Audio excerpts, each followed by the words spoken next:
Welcome into Mulcahy Stadium as we begin Game 2 of the capper to a long day of Matsu Minor baseball. The Miners are the visiting team against the host, the Anchorage Bucs. I am Reese Landon, joined by my partner Sean Neef, and the Miners send out Will Johnston. Willie Gay to the mound. Johnston's last appearance, he didn't go too long in that game, but he'll look to rebound today. Didn't end up getting hit or didn't get up. It ended up getting tagged with a ton of runs in that game, so ended up being fine. But opposing him for the Anchorage Bucs is going to be the left-hander Noah Matera. Matera, a left-hander from UNLV. Matera on the year has an even 4 ERA.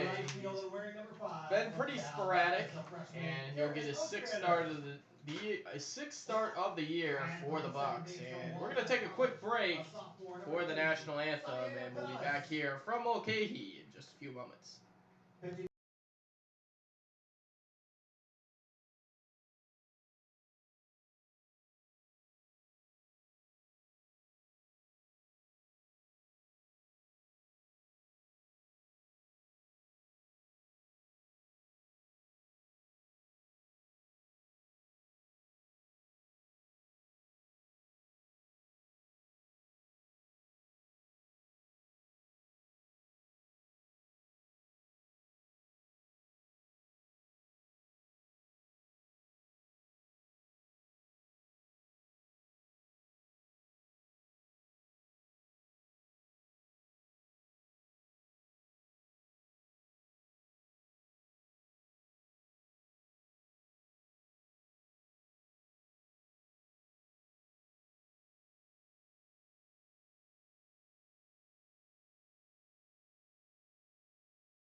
Sponsored by the Alaska Club.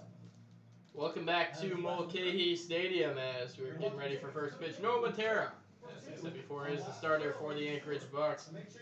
He's going today. His numbers on the year, obviously, I said the even 4 ERA, 18 innings. He's allowed 20 hits, 8 runs, all of which have been earned. He's allowed 6 walks, struck out 13. He has not given up a home run, but he has given up 6 doubles, so he's been able to be reached on those doubles. Miners will send up this lineup to the plate. Leading off at third base, Casey Rother. Batting second in center field, it's Tyler Wilson. Batting third at first base, Nick Sorelli. Batting fourth and behind the plate, Tyler Rando. Hitting fifth in left field, Aaron Walters. Batting sixth, the designated hitter, E.J. Cumbo. Hitting seventh at second base, Jared Sweeney. 8th in right field, Ricky Nunez. And batting 9th at shortstop, David Bermudez. And once again, Will Johnston, the left-hander from Texas A&M, to get the start. Sean will get you the Anchorage Bucs lineup and defensive alignment. Yeah, around Noah Matera for the field. To start us off here in the top of the first, he has Diego Baquero to his left on third. It's going to be Woody Haydeen at shortstop, Xavier Pinales at second, and Jake Skipworth at first. Left to right for the outfield is going to be Jack Mactoff in left, Cole Carrick in center, and Garrett Ostrander in right field. So, Matera at the set, left-hander, pours in the first pitch. It's in the dirt, ball 1. Matera falling behind, left-hander from UNLV. Rother, this is his first start of the year in the leadoff spot. Right-hander against the left-hander. Here's the pitch, and it's in the dirt again. It's kept just behind the plate, blocked out by the catcher behind the plate, Dylan Tatum, who we actually haven't seen this year. He's behind the plate tonight. We have a few names we haven't seen, as later on we'll see with the DH as well. Cole Moore. That's right, another Cole Moore exists in the ABL on the Bucs this time.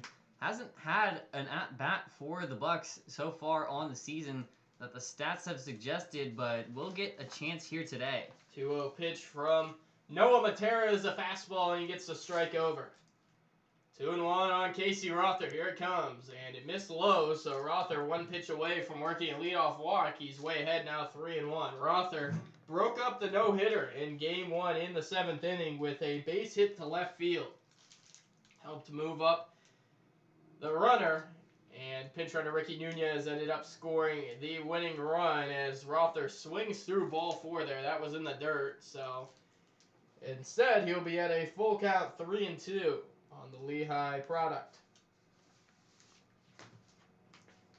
Matera, left-hander, at the set. Here it comes. And it's swung on, hit in the air, left field, fairly shallow. Coming in on it is the left fielder, Mactoff, going out the shortstop. Haydeen, he'll make the catch. Nice play, Woody Haydeen, ranging out into short left. And that's the first out of the game. Surprised to see Haydeen call him off for that, as looked like it would have been an easier route for Jack Mactoff, but decided to call him off instead. So the leadoff man retired. That's Tyler Wilson, switch hitting center fielder, batting for the right side. We didn't see him bat from the right side at all in Game 1. As with the right-hander Orselli on the mound, he batted primarily lefty. First pitch there is fouled away. Wilson behind 0-1. The center fielder went hitless in Game 1. Did reach base as the first batter of the Miners' half of the first inning on an error. At the set, here's the 0-1, and it missed in the dirt. So counts even now on Tyler Wilson, 1-1. Wilson, as we talked about in Game 1, came in scorching hot at the plate. He was 7 of his last 12 before having the hitless performance in Game 1, as there's ball 2 to Wilson. Wilson doesn't walk a ton, but he's ahead now, 2-1.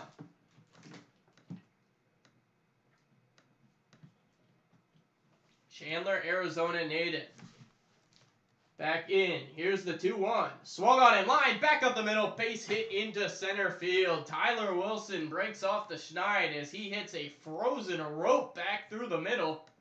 That was on a line like a spaghetti noodle back through the box. First hit of the game for the Miners, and now with 1 out, it's Nick Sorelli. Wilson's just getting better as the year is going on. And his bat is getting hotter and hotter. Didn't get a hit in that last game, but no one else really did either. So starting off well here. Now it's Sorelli, the first baseman, who takes strike 1. The reason I said spaghetti noodle is because I was told to say, find a way to put spaghetti in the first inning. Sorelli now, 0-1 count, lefty on lefty matchup. Wilson, modest lead off first, now inching away from the bag.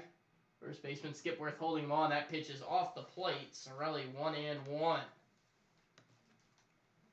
Sorelli, in that last game, did manage to get on by a walk, but the team overall struggling in the last game against the Oilers, hoping to get off to a faster start here.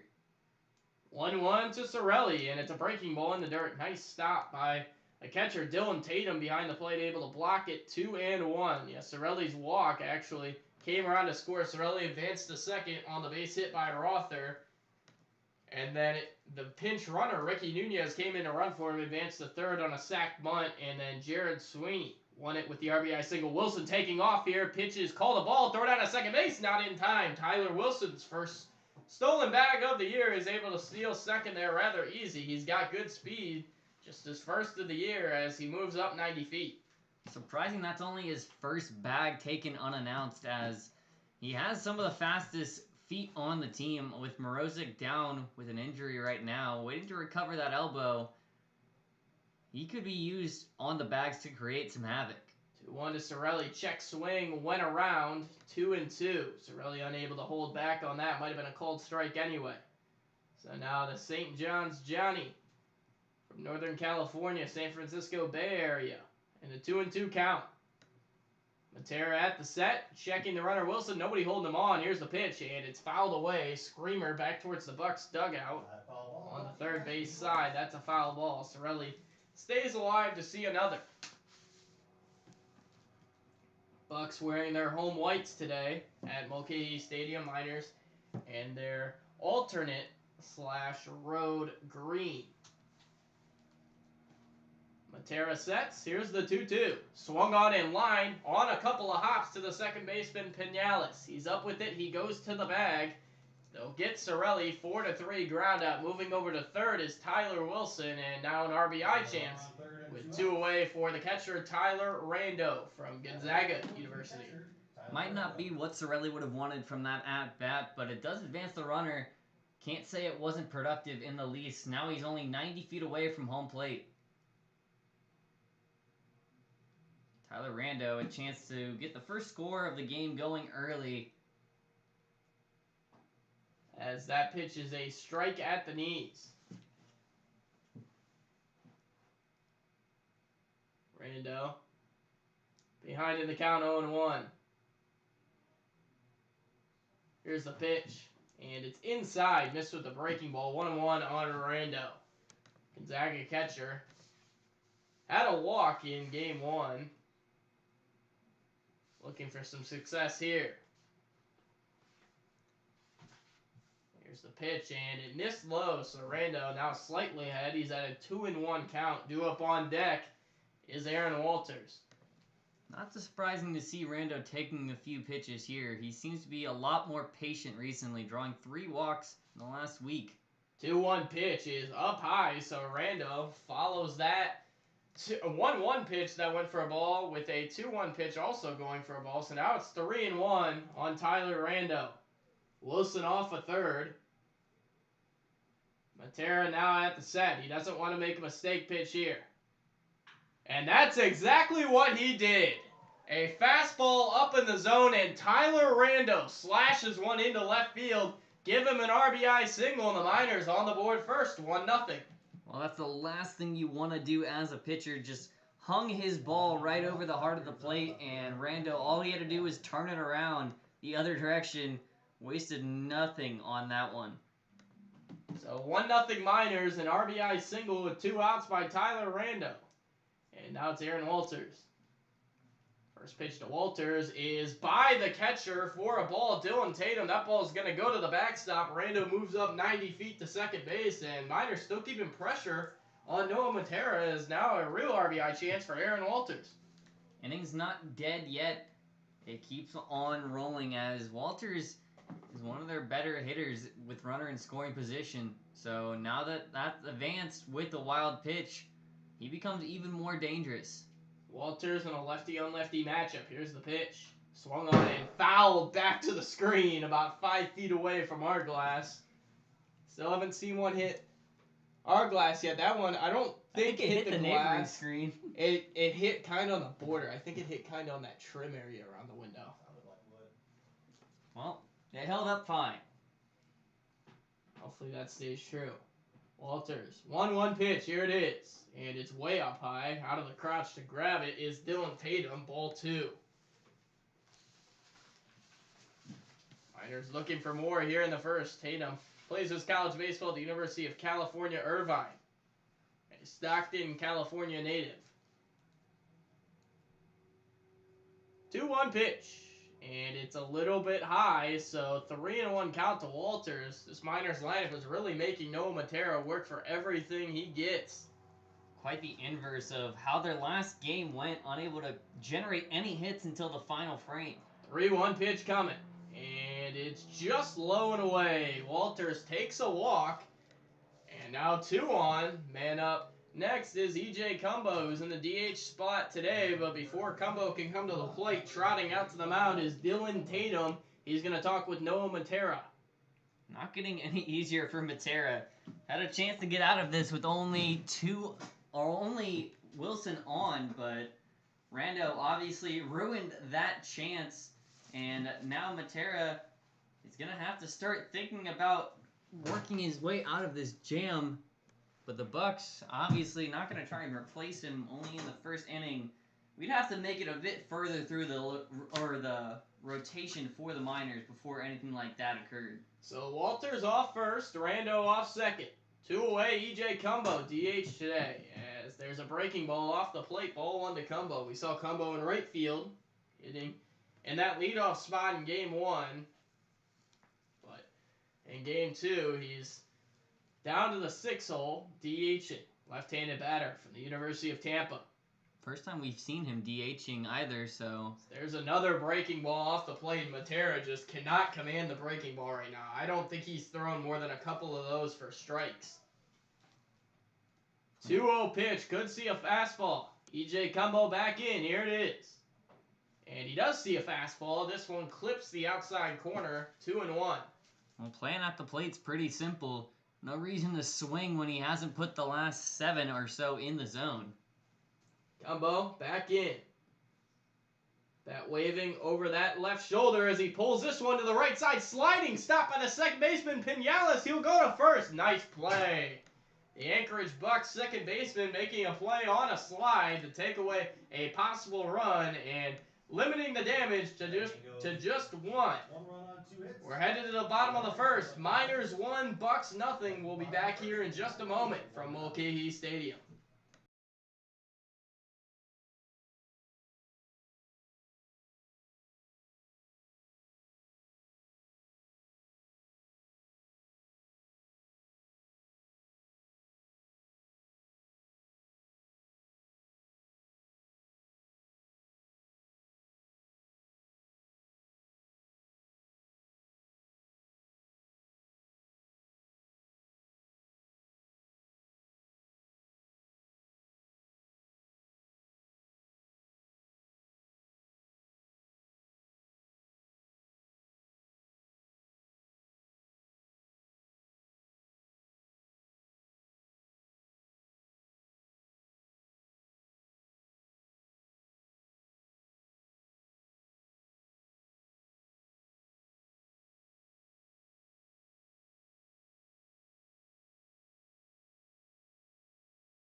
Cole Carrig leads it off for the Anchorage Bucs as we are ready to start the bottom of the first. Willie Johnston on the mound for the Miners. On the year, Johnston has been so good for this team. This will be his 6th start. He's pitched in 30 and a third innings. He's got 43 strikeouts. He's been mowing them down with the strikeout. A 2.37 ERA as the first pitch here is popped up and foul on a bunt attempt by Carrig up the third base line. Casey Rother, third baseman, wasn't really expecting that. He was playing pretty back. Instead, it's just going to be 0-1. Don't think anyone was quite expecting that one, as left the bat at an awkward angle and just hung for a little bit, but not long enough. Johnson with good walk numbers as well. 13 in 30.1 innings. That's less than 4 per 9.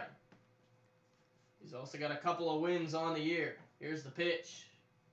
Thought about going, did not offer. 1-1 was the batter at the plate, Cole Carrig. Makes sense for Johnston to be one of the more elite talents they have in this bullpen and just all around, as he gets a strike there. But his K for 9 is 12.75. So when he comes in, he strikes out at least one batter an inning, and usually it's more than that. He's pretty much in control when he's on the bump. Cole Carrig, a 235 batter. 1 home run, 8 RBIs. Here's the 1-2. Swung on and grounded foul up the third base line. Last time we saw Willie at this ballpark, he struck out 14 batters, went 9 innings, gave up 3 runs, got a no decision as the game went to extra innings, but he was dominant here. A couple of solo home runs dampened it a little bit, but overall he was electric. Here's the 1-2. Swung on and grounded hard, but foul down the third base line. Again past Rother. So 3 foul balls, 1 by the bunt variety, 2 swinging by Cole Carrig. Last time these two teams met, the Miners lost 4-2, so they're off to a hot start here. Already half of their score in this previous contest, but a different Aggie on the mound for the Miners this time. Yeah, Wyatt Tucker went last time for the Miners. 1-2 pitch is inside, backing away is Carrig. And it'll be 2-2 on Cole Carrig, who plays his college baseball at San Diego State. He is also a California native, Erlock, California. We received news earlier today that Ernie Yake, who terrorized the Miners last time they played, had 3 hits, is not with the team right now. He's expecting to hear his name called in the 2021 MLB Draft, which begins Sunday, as Carrig lines this one deep down the left field line, but that's going to get foul, one hopping the Pepsi bullpen. Well, Carrick's timing is definitely on, as he seems to be picking up this off-speed well, just can't put it straight as it keeps going foul over the first base or the third base line. Carrig prolonged at bat. He's still in it. Johnson steps back to the mound, the left-hander. Shakes off a sign, now he's got it. Here's the 2-2. Check swing, went around, give him a sword. Carrig is not even going to offer to run down to first base. There's the first sword of the day for Willie Johnston. Cole Carrig is going to trot back to the dugout. Strikeout number 1. Well, it was so explosive it caused that much chaos around the plate. Gave him the sword, forced Rando out behind the dish to chase it down. But luckily, he just offered himself up there. That was a funky swing. Now it's Jack Macdoff, who's in left field today for this Anchorage Bucs squad. Macdoff takes a called strike 1 there. Macdoff, a left-handed batter, comes into today's game hitting .310. He's been really good. 71 at-bats. He's got 22 hits. Watch his ball 1 there. He's got 7 RBIs, a couple of doubles, and a couple of triples as well. So he's been all over the stat sheet. And now that Yake is gone as their leadoff and top hitter, he's the only one on the Bucs with an average over 300. Taking strike 2 there. Johnston commanding that fastball at the edge of the zone. He'll get up into the low 90s with that. The Texas A&M product trying to put away Jack Macdoff for a 2nd consecutive strikeout. And that breaking ball does exactly that. Macdoff hanging his head. That was a backdoor, or a front door breaking ball, rather, putting him away on strikes. 2nd punch out of the day for Willie. So Willie Johnston brought his A game for the Scouts today. Yeah, that ball was That was a perfect pitch. Nice, to say the least. That looked like a slider with a ton of break. And now, trying to avoid being the third strikeout of the inning, Jake Skipworth, the first baseman. He watches ball one just inside on a curve. Skipworth comes into today's contest hitting .258. He's got a homer and 14 RBIs. There's a fastball low, 2-0. This Bucs squad does not hit a lot of home runs. They actually are tied for last in the ABL in home runs. Just 5 of them on the year, but they do hit a lot of doubles. They have 30 doubles. Johnson stepping off here before the 2-0. And power hitting is exactly what Skipworth is bringing to the dish right now. As he grounds this one slowly over to short. Bermudez on the charge. He's got it. Throw to first in time. Nice play, David Bermudez. The New Jersey native gets out number 3 as the Miners hit the Bucs 1-2-3 here in the first. We're headed to the second. Miners 1, Bucs 0. We'll be back here from Anchorage in just a few moments.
Welcome back from Mulcahy Stadium. We start the second inning, and first to the plate, Gerard Sweeney, switch hitter, batting from the right side for the first time today. Like Tyler Wilson, switch hitter only got left-handed at-bats in Game 1, but Sweeney had the biggest left-handed at-bat in Game 1 as he got the game-winning hit, a RBI single to right field to end it.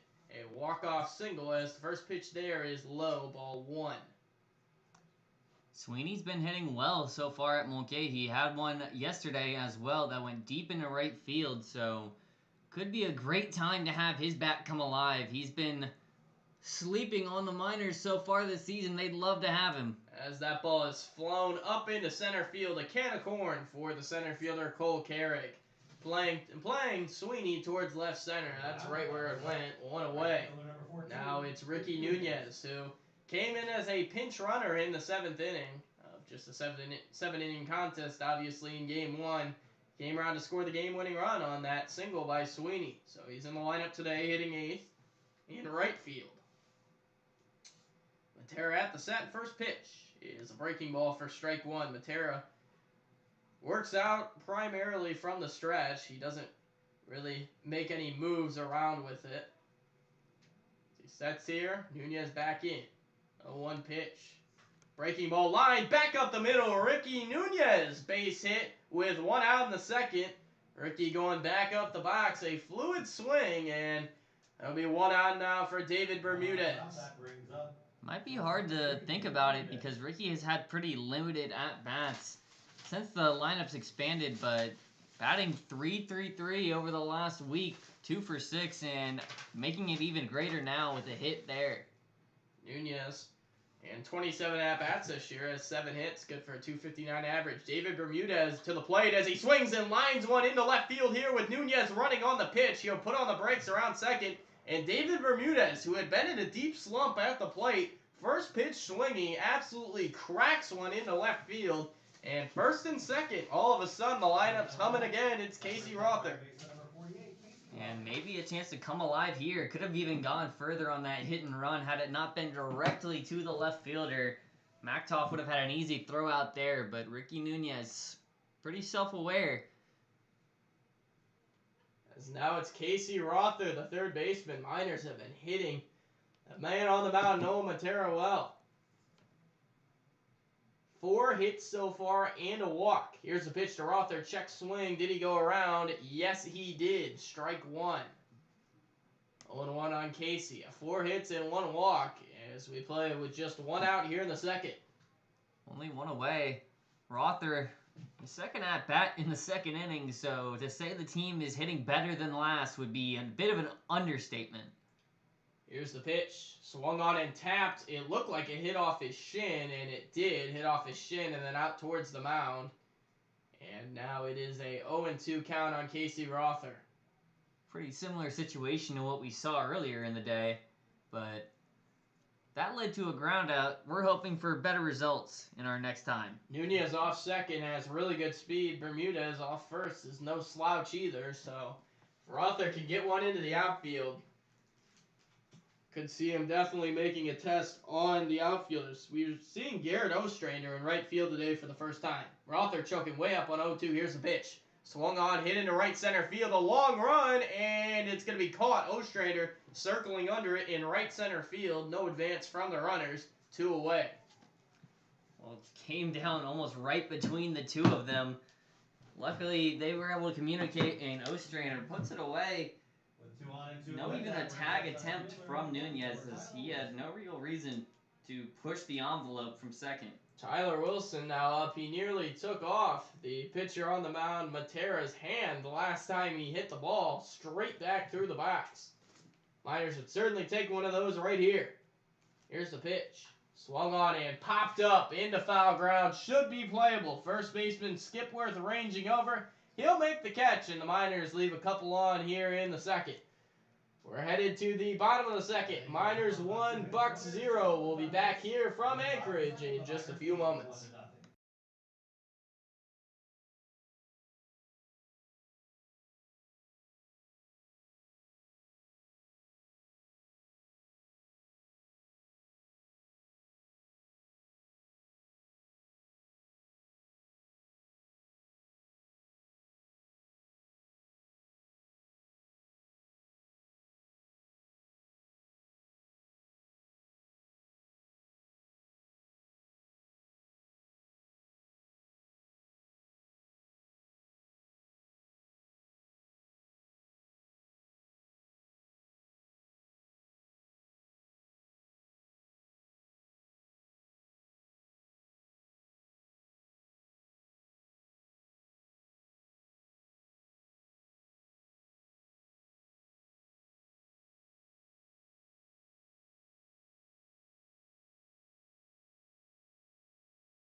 back here as we start the bottom of the second inning. Dylan Tatum, cleanup hitting catcher, to the plate first. Tatum wears number 18, right-handed batter. I said earlier, the University of California, Irvine.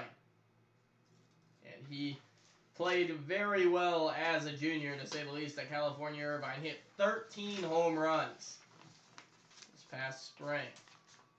As Willie Johnston back to work, and first pitch fastball, strike one. And with those type of numbers, you might think Tatum, as a draft-eligible junior, might have a chance at getting selected in the MLB draft, but that is still to be determined as he pops this pitch up and out of play. Foul ball, Tatum, 0-2. Johnston's first inning, he struck out the first two batters in Carrig and Mactoff, and then got a slow roller from Jake Skipworth that Bermudez made a nice play on. He's got batter at the plate, 0-2 now.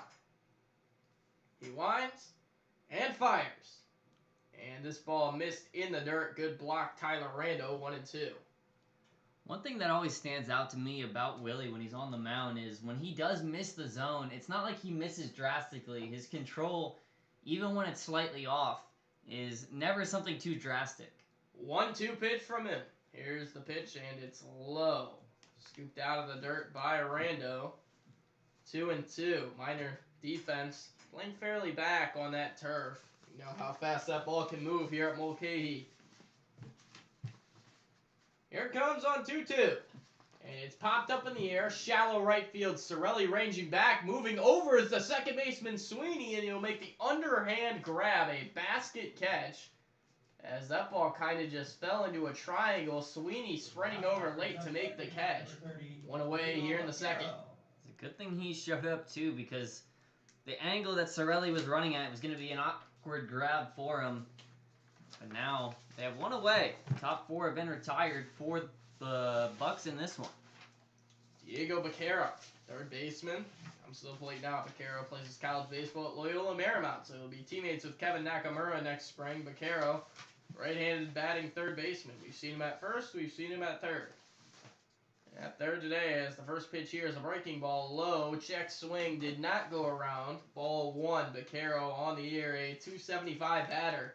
And he's knocked in as many runs at 16 as you could think of for these Bucs. Leader in homers and RBIs. He's got 2 home runs as he swings through that one. Strike one.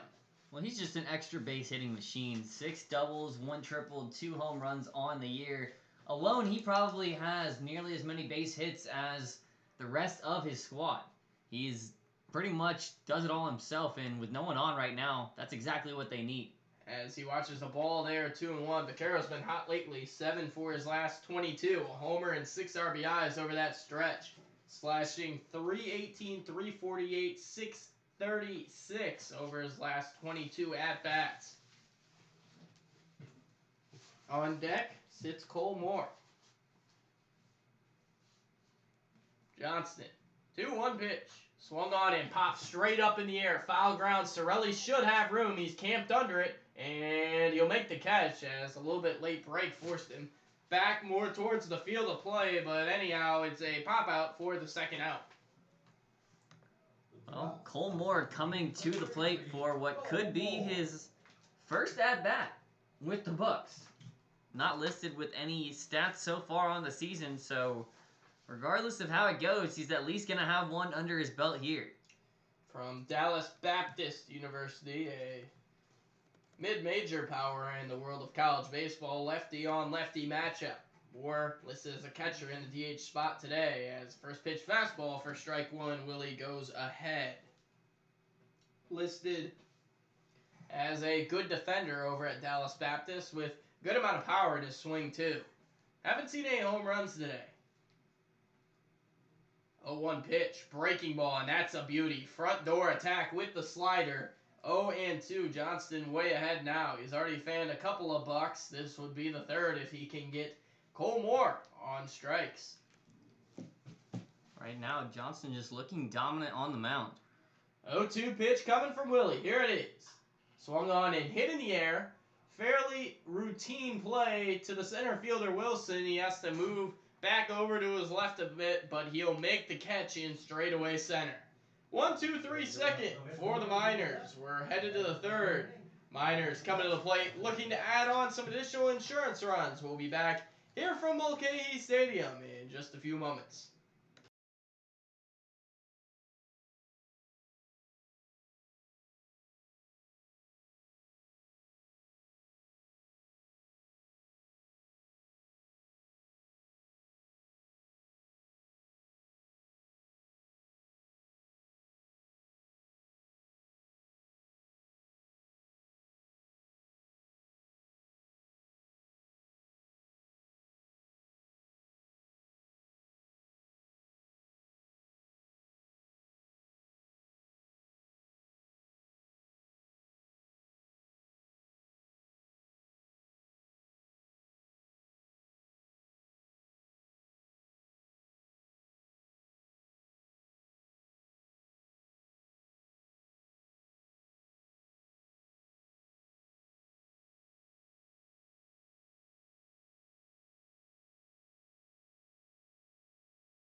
We are ready to start the top of the third. Back out to the mound is Noah Matera. His third inning of work so far today. He's given up 4 hits and a walk. Has only given up 1 run though. Miners' upcoming schedule looking forward. Tomorrow they have a home game against the Anchorage Glacier Pilots at 4 p.m.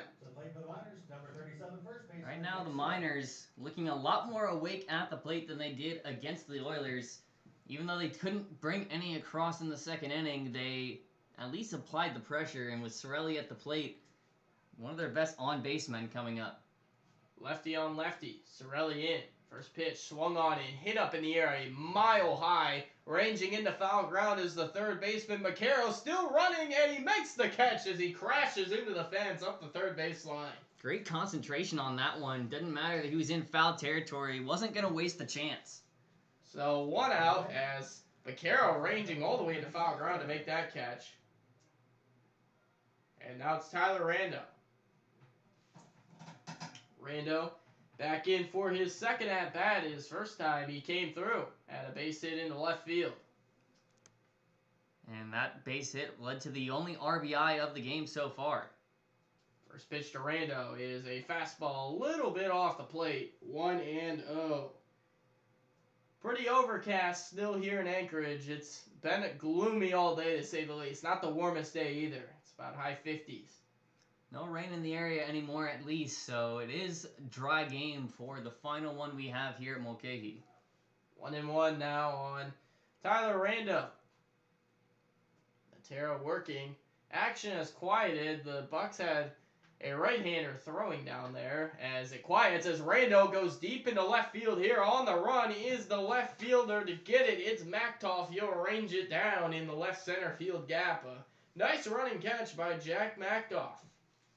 We've seen so many balls die out in left field and in right field today, so I'm not surprised. Anything that comes flying off the bat, it's almost expected for it to die out at this point. So Aaron Walters in for his second trip of the day. Walters is hitting pretty well lately, and in against the lefty, he's got an opportunity right now. He walked his first trip as he watches ball 1 there. Yeah, the Miners' upcoming schedule, it's not the Pilots tomorrow, it's the Bucs, so still same location, I guess you could say. They have the Bucs tomorrow at 4 p.m., and then on Monday, a rainout rescheduled, as there's a fastball strike to Walters, a rescheduled rainout against the Anchorage Glacier Pilots. That starts at 7 p.m. on Monday the 12th.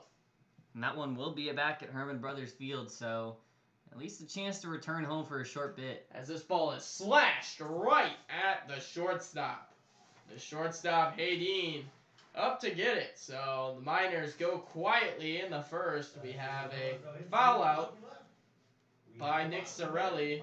Tyler Rando drills one deep to left center, but it was caught in the gap. And then a lineup by Aaron Walter. So Willie Johnston, who so far has worked through 2 perfect innings with a couple of strikeouts, will go back out for the third.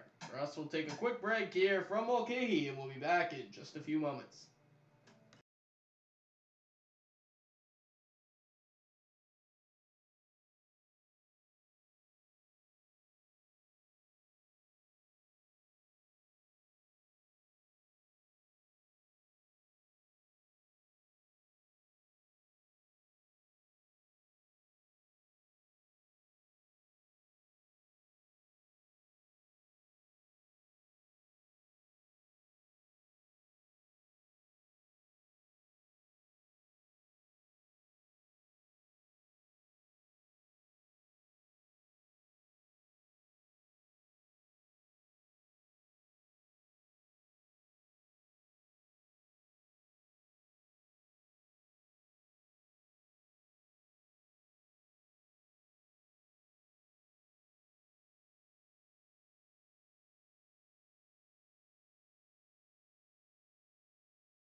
As we come back for the third inning of action, Will Johnston back out for another inning. Miners have been good defensively so far, and work to continue. Miners' upcoming stretch, we talked about the Bucs and Pilots at home Sunday and Monday, but then they have a 3-game road stretch. The 13th, 14th, and 15th are all games at Mulcahy Stadium. On the 13th, it's against the Pilots, and then the 14th and the 15th, it's here at Mulcahy. Both games against the Bucs. We haven't seen the Bucs all that much yet, so getting to see them kind of for the first time now. No, it's the only team in the ABL that came into today with a winning record against the Miners. Only 2-1 on the year, but they're going to start seeing a lot more of each other as the weeks go by, so getting a lot more familiar with this roster and a team that's likely to be in the playoffs. Johnston is back on the bump, and he's going to try to continue his strong start so far. There's a chance for a third 1-2-3 inning here if he continues at this pace.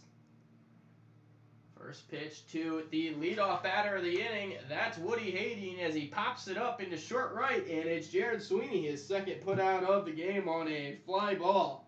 A short pop-up, Woody Hayden, 1 pitch, 1 out. Right now, it just doesn't seem like they can create anything off of Johnston. Even when they attack early with ambush tactics like that, they keep getting caught in fly ball situations. That's the second inning we've seen Sweeney come over and help Sorelli just to start out for the first out. Garrett Ostrander, the Cal Baptist right fielder. Talked about his TikTok a little bit in the first game of the year. He has quite a little bit of following on the social media app TikTok, I'm sure. Plenty of our listeners are aware of what TikTok is. Interesting app. Every time I go on there, I feel like I waste multiple hours of the day. That's why the people that haven't heard of it don't care about it. If you don't have TikTok, don't get it, because you'll spend way too much time on it. Johnston, here it comes. Fastball fouled away over the Miner dugout. It's been a long couple of days. Yesterday, played at 11 a.m., lost to the Chinooks, and then got right back at it today, 3 p.m. and 7 p.m., so in about 36 hours, the Miners are going to play 3 total games. Johnston winds, and he missed way inside with the breaking ball, so 2-1. That was a bad miss, but Johnston likes to attack front door a lot, so hit by pitches aren't out of the question. Already has 3 on the year. Close to picking up a 4th there. As he winds now, here's the pitch. And it's way inside and low. Falling behind on Ostrander. ABL standings after the Miners were able to pick up a win against the Peninsula Oilers early today. They sit at 17-8 and a clear 3.5 games ahead of both the Anchorage Glacier Pilots and Shugiak Eagle River Chinooks, who sit both at 13-11, a tie for second. Anchorage Bucs sitting firmly in fourth at 12-13, and then way down at the bottom, the Peninsula Oilers at 8-20. As Sweeney here, Ostrander, a sharp grounder, but Bermuda is up with it. He'll go to first, and how about this? 8 up, 8 down to begin the game for Willie Johnston.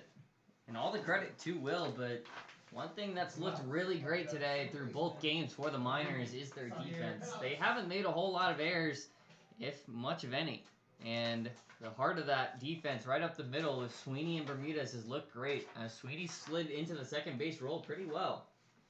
So Michael Paul, game one, went 7 shutout innings as this ball is fouled off near the Miners' dugout. How about Nick Sorelli ranging all the way over next to the dugout to make the grab?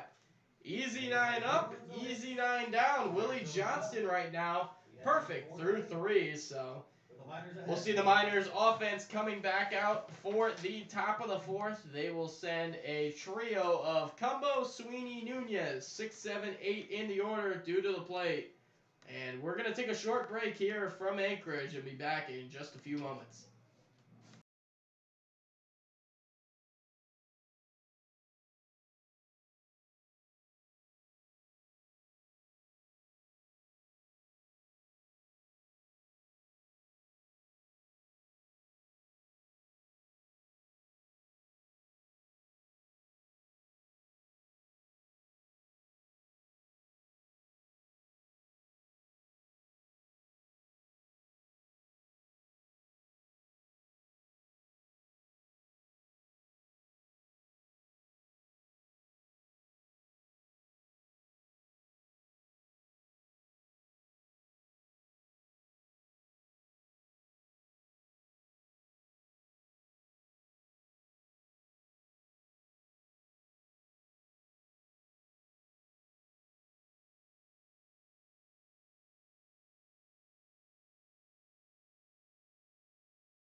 We start the top of the fourth, and it's E.J. Cumbo first to the plate. Cumbo's first trip up, he produced an out as this one is suckered way up in the air. Shortstop Hayden calling everybody off. He'll make the catch. 1 out. 1 pitch, 1 out. Gerard Sweeney next to the plate for the Miners. With 1 away. Sweeney batting for the right side, and looking at a bit of MLB news on the day, for those who haven't seen it yet, I would suggest not going and watching the video, but at least know this, that Ronald Acuna of the Atlanta Braves has tore his ACL, and he is going to be done for the year. That video, if you've ever seen anything like the Kevin Ware injury. Oh, that one was a bit worse. That was that was bad. But if you haven't seen the video, don't go watch it, because it's just gruesome, and we feel for Acuna and everybody in Braves country. Hopefully he has a speedy recovery. Ball 1 there to Sweeney.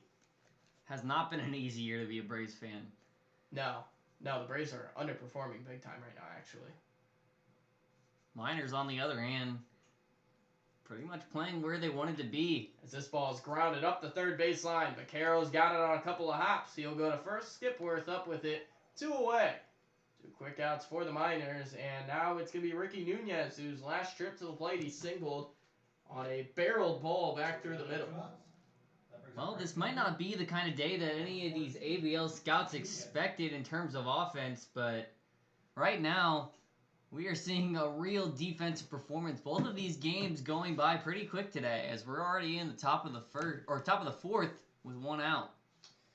Excuses are cheap, but DUI isn't. The average cost of a DUI in Alaska is $23,000. Don't drive impaired, arrive alive. This message is brought to you by the Alaska Highway Safety Office. Ball 1 to Ricky Nunez. Ricky did get a hit in his last at-bat, looking to keep his hot streak going. As he thought about it there, held off. He's ahead 2-0. Nunez has 8 hits now on the year, only one of them for extra bases, but hoping to barrel something here. He's up 2-0. As he watches that one at the knees. 2-1. Mulcahy Stadium certainly has an interesting array of outfield signs. I'll say that. It's got a very large variety. 2-1 pitch is in the dirt. Ball 3. I think my favorite one, honestly, is probably that. I think is that Spenard? The Spenard Builder Spenard Supply. Builder? I just. It's kind of hard to beat the hit it here beer hanging out in right field. Oh yeah, that's really cool. I don't think anybody's hit it there, and nobody's gonna do it at this at bat. Ricky Nunez picks up a walk. Ricky Nunez is as cool and calm and collected as ever at the plate, taking a walk there with 2 outs. So Nunez a couple of trips to the first base bag. Now it's David Bermudez. That's really great to see for Ricky, too. Earlier in the year, when he wasn't hitting as well, he was trying to force a lot of swings, but he seems to be getting a lot more comfortable right now. See that beer, the shape of the beer can on right field. I really wonder if anybody's ever hit that. There's like a hit it here sign, but I really question if that. I mean, it's incentivizing. Yeah, does like the whole team get free beer? Well, not everybody on the. I don't know about that. Not everybody can drink legally, obviously. So obviously only guys who can legally drink. But I really wonder, like, what's the incentive there? Is it just nothing? They don't really talk about it. It's a fun game. Maybe we'll find out if Bermudez hits it here. You hit it, you get morale. Fair. It goes back into fair play. Oh, that'd be interesting. That'd be really cool, actually. I like those like outfield obstacle type things. Bermudez watches ball 1. Tals Hill. I was so upset when they took that away in Houston. Oh. I love that thing. Center field, like the old Crosley Field Terrace. I grew up a Reds fan, so like I've grown fond of like the Crosley Field alignment. And that terrace in center field was cool. As David Bermudez lining another hit into left field. A hard turnaround second by Nunez. He'll go back, and there's the second hit of the day. How about the bottom of the minors order? They've reached every time. 3 singles and a walk. And that one was nearly put in the same spot as Bermudez's last shot. Once again, going right to Mactoff in left field. Ricky Nunez really thought about legging out that third leg, but smart enough to pull off as Mactoff still would have had a pretty good chance to throw him out at third. Now out of the dugout for the Bucs is their pitching coach in, I believe that is Brett Sieber. He's out of the dugout to go talk to Noah Matera, as now there's some loosening down the Bucs bullpen. The Miners have really got to this Bucs team. They really have early, and the bottom of the order. We're only in the 4th inning of 7, so you don't have a whole lot of time to waste. If a pitcher's not producing on the mound, you have no reason to keep him on, as we have seen some warming up going on in the Pepsi bullpen down there. So he's going to stay for now, it seems, but I wouldn't be surprised if he gets pulled soon. Back out there is the left-hander Matera. He's got 2 on and 2 out. Casey Rother for his 3rd at-bat of the day in just the 4th inning. Matera has already thrown a bunch of pitches on the day. First pitch is in the dirt, ball 1. Good block. And we've seen the catcher, Dylan Tatum, really have to work back there. He's had one pass by on a wild pitch, but he's had to block numerous balls in the dirt. Matera setting now. Here's the pitch, and it's swung on and grounded foul up the third base line. Also, another kind of cool thing about this field, you hit the ball through the uprights in left field. I don't know if you guys can see that on our broadcast. There's a high school football stadium in the background, and there's a pair of not a pair. Well, there is a pair, but the one that's pretty much impossible to hit on the far side. The close one, you can relatively... If you're Barry Bonds, you can maybe hit the second one. Barry Bonds opposite field. but maybe not. I wonder how close Aaron Walters. Aaron Walters hit one pretty much that same general direction earlier. I don't think it went that deep. But as Rother swings here and puts it in the air, pretty deep left field, running back on the track is Macduff. He'll camp out and make the catch. He almost got it all the way to the warning track when Casey Rother, but it comes up a little short. Miners leave a couple. We're headed to the bottom of the fourth, and the Miners lead by one. I could say they've played pretty well, just nothing across so far. I think part of that is purely the weather we're seeing here today. Usually at Mulcahy, we see balls carry way further than they should, but today it seems the exact opposite. We've seen so many balls die in left field, obviously some in right. I think it's just not conducive to the home run ball today, so Miners doing what they can, but right now all that's led to is a one-run lead as we head into the bottom of the fourth. So we're going to take a short break here from Mulcahy, and we'll be back in just a few moments.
Will Johnston back out for the fourth as he's worked 3 perfect innings so far. I'm not really one for jinxes, but I know some of you may be upset with me saying he is perfect so far. We'll see if he can continue.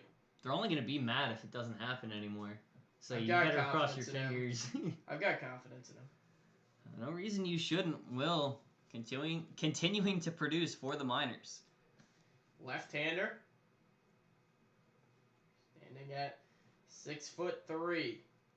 Takes the ball now, and he's ready to go to work. It's the leadoff batter, Cole Carrick, as there's a breaking ball outside corner. He can just spin that up there, and he's smiling after the pitch, too. He knows he put it in the perfect spot. Carrick knows he can't hit it either. I mean, that location on the outside edge is just unhittable. I don't know if you can blame him for smiling. I'd be smiling, too, as he's just got pure stuff on the mound right now. Carrick, righty, back in. Here it is. As he swings and lines this one into center field, pretty much straight up. Tyler Wilson jogs a few steps over to his right. He'll make the catch, and first out of the fourth inning is Cole Carrick. Gerard can't do anything this time around again. That time he honestly looked less in control, as Willie with that first pitch really set the tone. It's Jack Macduff, the left fielder, whose first time up, he struck out. Macduff unable to get a hit his first time up. Looking for one here. Johnston winds, and here it is. It's a fastball a little bit up. 1-0. Johnston, part of that trio of Texas A&M boys, as there's a breaking ball spun over, front door, strike one. And I was talking with Alex Majors, and most people, or pretty much everybody, probably does not know this. Alex Majors graduated with 21 kids in his high school class and still managed to go play Division I baseball at an SEC school. That is insane to me. That's called talent. Yeah, talent over. Doesn't matter where you start. If you got talent, you'll get far. Alex Majors and Willie Johnston, they're going pretty far for the Miners right now. Johnston trying to put away the batter at the plate as he fires this one here on a hot Gerard Sweeney. Nice play. Backhand throws the first in time, 2 away. Yeah, I only went to high school with, I graduated with 161 kids. I mean, you can tell everybody how many kids you graduated with because I know you're begging to. I didn't ask to. I know you're thinking about. I graduated with 1,200 kids. I knew everybody at my high school, probably half their parents and probably 75% of their siblings. I barely knew myself at graduation. Well, Johnston spins a breaking ball over there, and I don't think the Anchorage Bucs know anything that's going on right now with Will Johnston. He is just breezing through. Very few hard hit balls. I know you want to take a pitch or two. Some pitchers or some hitters just like to gauge it with that, but as he swings through that one, you can just see they're not seeing Willie Johnston. A couple of hard hit balls. That ball just hit by Backtoff on a hop was hit pretty hard, but not anything yet. And it's not like Johnson's had those dominating strikeout numbers or anything, and this is almost good to see. It shows that he can still be a good pitcher without putting up big-time strikeout numbers.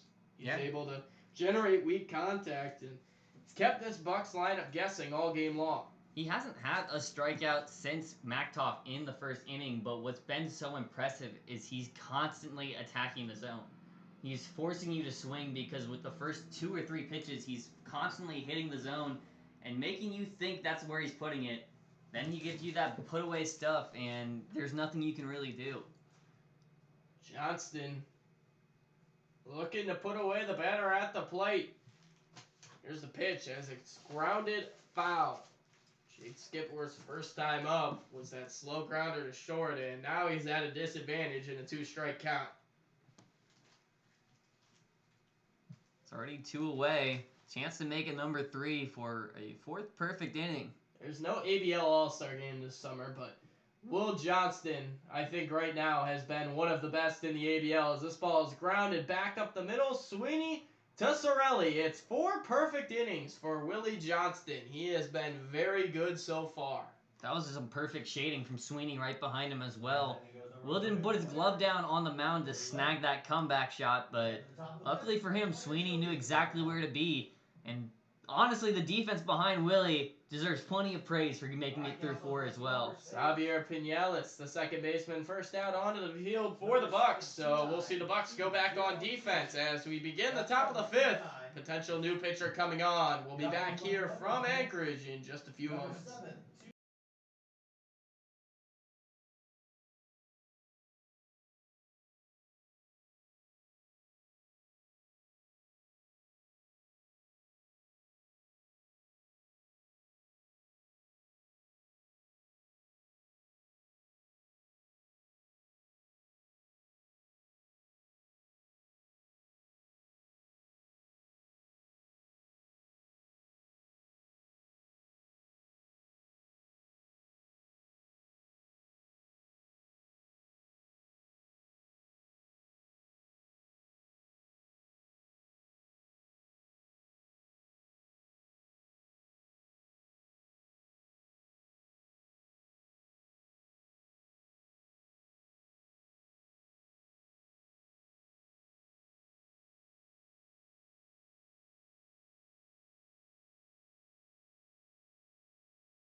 We have a new pitcher on as we begin the 5th. David Christie from Lafayette, Louisiana.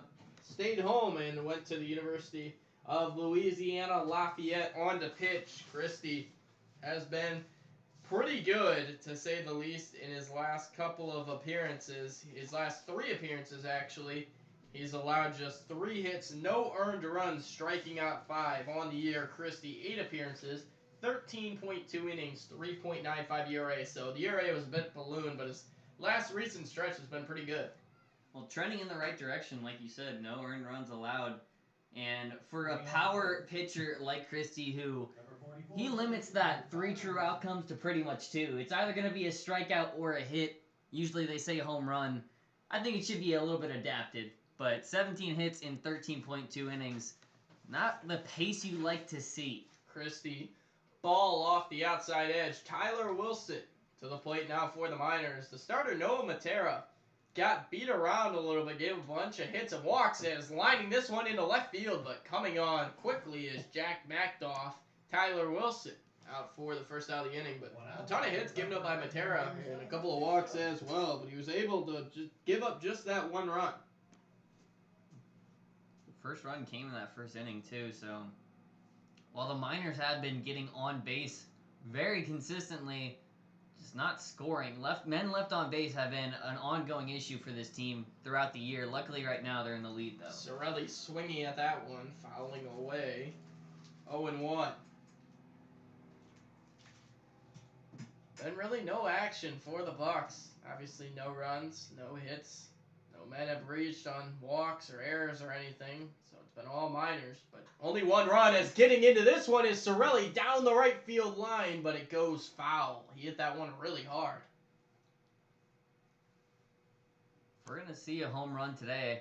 I wouldn't be surprised if it had to go over that right field wall, as it seems that's where most of them are carrying better.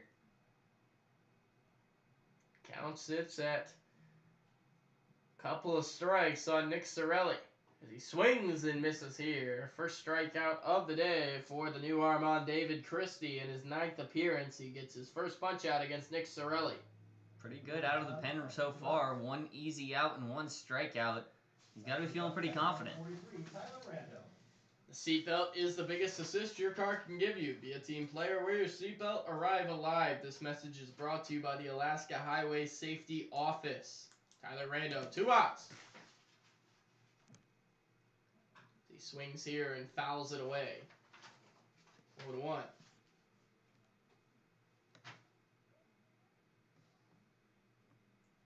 Rando, right-handed batter. San Jose, California. He's at Gonzaga University as he watches a fastball up there. He's in the cleanup spot for game number 2. Game number 1, he was in the 6 hole. He watches that one in the dirt, and getting a workout is Dylan Tatum behind the plate.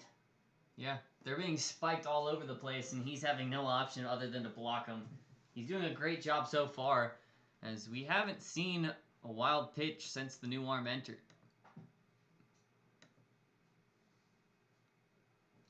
Rando there, watching that one. He's 3-1.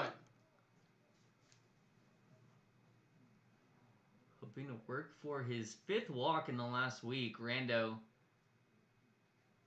hoping to become the first walk for Christie as well. As here's the pitch, and it's called strike 2. Interesting spot. Thought that might have been ball 4. So did Tyler Rando. Instead, he's back in, and the count is full. I don't think it's just you and Rando. I think half the stadium thought that one was ball 4. That one is fouled off down the right field line. Rando manages to stay alive. You got to be thinking, if you're the Anchorage Bucs right now, 7-inning game, time is kind of running out. This is essentially the top of the 7th. No time to waste. As this ball is grounded towards the left side. Stabbed Baquero. He goes to first in time. 1-2-3 inning for the Bucs here in the 5th. We'll head to the bottom of the 5th. Miners coming back out for the bottom of the 5th. Willie Johnston looking to continue his perfect day. So we're going to take a step away for just a minute, and we'll be back here from Mulcahy in just a few moments.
back here for the bottom of the fifth. Willie Johnston back out. He's been perfect so far and looks to continue. He's got 4, 5, 6 in the Bucs order. Dylan Tatum is going to be the first to the plate. And I know a lot of people like to downplay these shortened games, 4 doubleheaders. I know you, especially as a Reds fan, having to deal with that no-hitter debate going on. Some people like to downplay because it's less time, but perfection is still perfection. So I consider him. Give credit where credit is due so far. And Dylan Tatum next to the plate. Catcher number 18, Dylan Tatum. Catcher from California, Irvine. And as we begin things, he doesn't have a Bucs official helmet. He's wearing his Irvine helmet. Wouldn't be surprised to see some of these batters get more aggressive in the box as well. Usually you like to start taking pitches if you have no hit through the first time through the lineup, but he's hitting the zone far too well for you guys to be passive. So Willie really going to be in control of these. As he fires here, a breaking ball, and that must have just missed. Looked like a strike. No avail. 0-1, or 1-0 rather, is now 2-0. So Johnson falling way behind Tatum. Nobody down in the minor pen. Everybody's in the dugout today. There's nobody sitting down in the bullpen waiting. So if there's ever action, we'll know right away. And Johnston now is just 1 pitch away from a walk. Could lose his gem with the walk, but wouldn't necessarily lose the hitter or the no-hitter, just the perfect game. I don't think either are necessarily on his mind right now, though. He's just focused on the batter in front of him.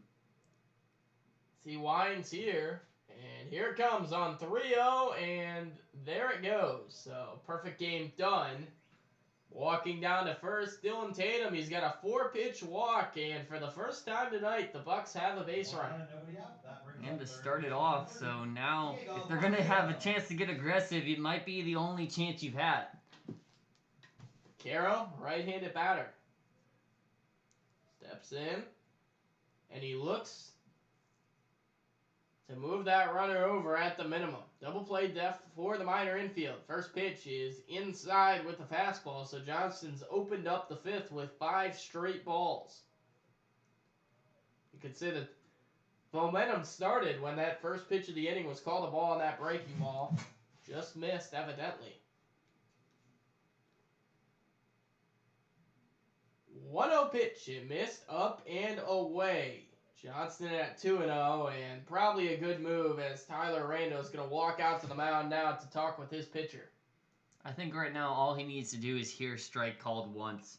He has only the 2 strikeouts in the game, but he's been hitting the zone well. If he gets once called in his direction, that's usually all it takes for a good pitcher to turn the momentum. Because I really don't think they're going to want to delve into their bullpen here. Made it through game 1 without it. If they can make it 2 games without it, that's going to be beneficial down the long run for a team that's kind of thin in a lot of positions. Long stretch for the Miners. Starting tomorrow, it's 5 games in 5 days, but coming in today, it was 7 games in 6 days. So, wanting to keep that bullpen as fresh as possible. Johnston looks in and swung on and hit in the air. Center field coming on Wilson. He'll make the catch. A hard line drive, but Wilson able to come in on it, make the play, 1 out. Must have saw something he liked there because had a lot of leverage in that at-bat to be sacrificed for a flyout. So Cole Moore into the box now, left-hander. Tomorrow's games consist of the Chugiak Eagle River Chinooks traveling back to Anchorage. They'll play the Pilots in Mulcahy Stadium at 4 p.m. And then your Miners at home against these same Bucs tomorrow, 4 p.m. start time. Johnston grooving that breaking ball over the outside edge. Strike 1. Somebody has his mojo back at least. Starting off with a strike here. Like you said, he may have just needed a strike to get back into it. Infield still playing for the double play. Outfield corners way back. Wilson straight up. Check swing. My goodness, did he not go around on that? I'm not so sure about that one. Tyler Randall was begging for an appeal. Oh my goodness. That ball was probably a strike to begin with, and he definitely went around on the check swing. I don't like to use the word egregious a lot. That was egregious. Big, but that's egregious. Johnston back in as he gets a foul ball here. Miners dugout certainly letting the umpires hear it. They definitely thought Will Johnson had a strike there. So Cole Moore 0 for 4 on the ABL season, still looking for his first hit. Will Johnson trying to keep him right where he is. Giving a peek at that runner. Here's the 2-strike pitch. Started to go around, did not. That one definitely held back on. So Johnston doesn't get him out there, and he's back in with 2 strikes again. Cole Moore, the Dallas Baptist Patriot. Here's the pitch. Check swing. I don't think he went, and he did not go. So Cole Moore watching plenty of pitches go by, and now it's full. That time able to stop himself a bit earlier. He just seems to swing with so much power. It takes so much effort to stop himself. Runner off of first is Tatum. He doesn't have a ton of wheels, so probably not going even to stay out of the double play. 3-2 pitch, and it missed low and away. So a fly out sandwiched in between, or rather 2 walks sandwiched in between a fly out, and now 2 on. And Garrett Ostrander coming to the plate now, or rather, not Garrett Ostrander, Woody Haedy coming to the plate next. Looked like Rando wanted to try and talk to Willie after that one, but called him back behind the dish, so he must have something in mind. Obviously, not a whole lot of speed from 2 catchers that are usually behind the dish on the base path right now. Double play ball is a major possibility. Fastball, strike 1. Johnston gets it over.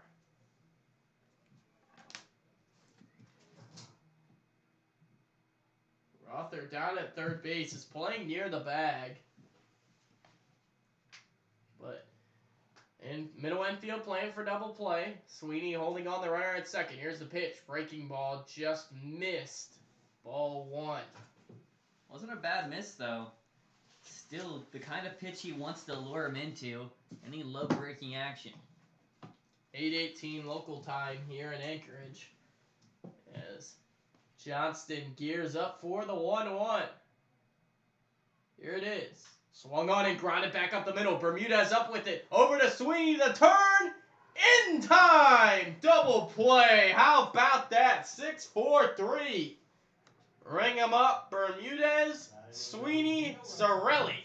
I don't want to say I told you so, but there was that low breaking ball into a did double call play. it. So Willie Johnson obviously did his homework too. Made it through 5 without any harm. So Johnston, I won't talk about it because I know a lot of people are superstitious, but something is showing 0, and it's not just in the run column on the scoreboard. We're headed to the 6th. Miners 1, Bucs 0. We'll be back here from Mulcahy in just a moment.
We start the 6th inning. Left fielder Aaron Walters from Angelo State University steps in.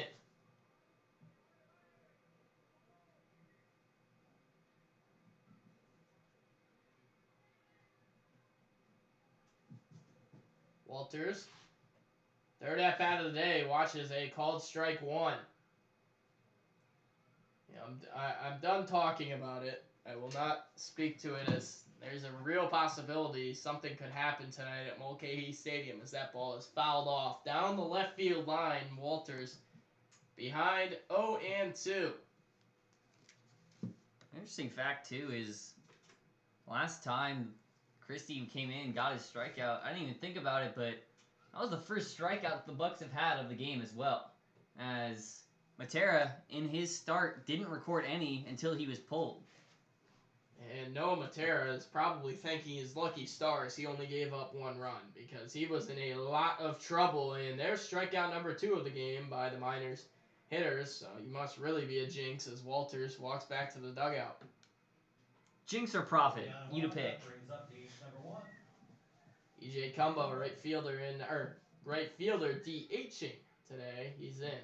Another interesting thing about Mulcahy is there's a Little Caesars ad in right center field, and being from Detroit, I've eaten several hundred Little Caesars in my life as Cumbo swings and misses there. I've eaten several hundred Little Caesars, and it's the most middling pizza ever, and I'm very surprised it caught on here.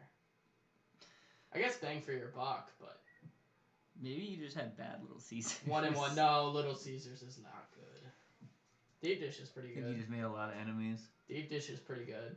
I mean, if you guys want to sponsor me, I'm down to do a deal. As Cumbo grounds this one back up the middle, Pinales fields it. He'll go to first, 2 away. Picks up a sponsorship by trashing the pizza. No, I said the deep dish was good. I said the deep dish was good. It is good. It's the most mediocre spokesman ever.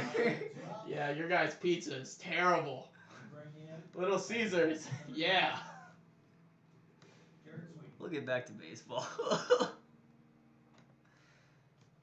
There is a ball to the batter at the plate, Gerard Sweeney. Sweeney increasing his average and on-base percentage here today, so I think there's a lot of bats for the Miners that are really in good developmental stages right now. Sweeney and Ferrer are the first 2 that come to mind. As Sweeney shoots this one back out of play, foul ball. Looks like more movement down the Bucs pen, at least some stretching and moving around. Miners, as you would assume, none, as Will Johnston has been good today, to say the least. It's been okay. It's been alright. It's been alright. No complaints. Here's the pitch, swung on, hit pretty deep left field, headed back on his Mactoff, still going, and he's gonna make the catch as he crashes into the wall in the left field corner. Sweeney gave it a ride, but caught a few feet short of the wall. Gerard Sweeney. Something about Sweeney and hitting it just about as deep as he can without sending it over the wall. That one was tagged, but Jack Mactoff can't undersell what a nice play he made in the outfield. We're headed to the bottom of the 6th. Willie Johnston is a few outs away from something memorable, and we'll be back from Mulcahy in just a few moments.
we start the bottom of the 6th here. Johnston back out. And he's going to face in the order for the Bucs 8-9-1. Garrett Ostrander, Xavier Pinales, top of the order, Cole Carrick. They do have a few bodies down in the bullpen finally for the Miners, but I think the game plan is still to just use Willie for the rest of the game if they can. For the Bucs. I think that would be, or there is good reason to keep him in the game as Ostrander steps in. For 1 on the day.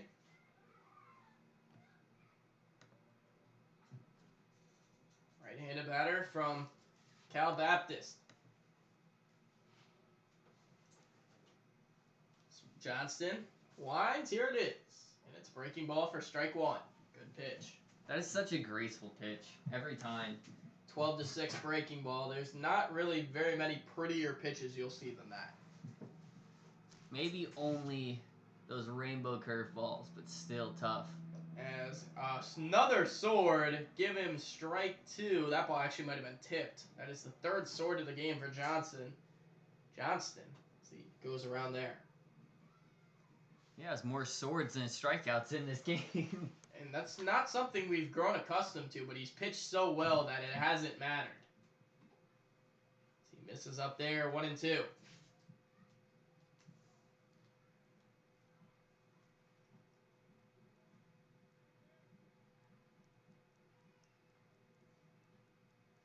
Johnston holds the ball at the set. Here it comes. Breaking ball fouled off the shin of Ostrander into play and then rolling foul out of play. So still 1-2. Johnston has kind of like the Marcus Stroman type delivery where like he almost never repeats the way he throws each time. Like sometimes it'll be like a hurried like just snap. Sometimes he'll kind of sit up there on his front foot for a minute, but it's never the same. It's like it keeps hitters off balance. It always starts from the same stance, but yeah, and it almost never goes at the same pace. And that's something we've seen more pitchers in recent years start to do, and I think a lot more pitchers should do it, because if you can throw it for strikes, all it's going to do is make hitters more off balance. Ostrander trying not to be off balance here. As he watches that ball inside, it's 2-2. Nice effort to avoid that ball, honestly. Could have came all the way into the right-hander's batting box. He just happened to jump out of the way.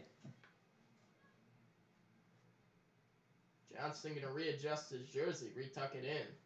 The only thing that can stop Will Johnston is an untucked jersey. He wears jersey. a big jersey. His jersey's a bit oversized. It's hard when you're lanky. Yeah, he's a tall guy. Tall, lanky left-hander, as here almost a foul tip for strike 3 as the ball was fouled hard off the mid-rando, hit the webbing, and rolled toward the Miner dugout.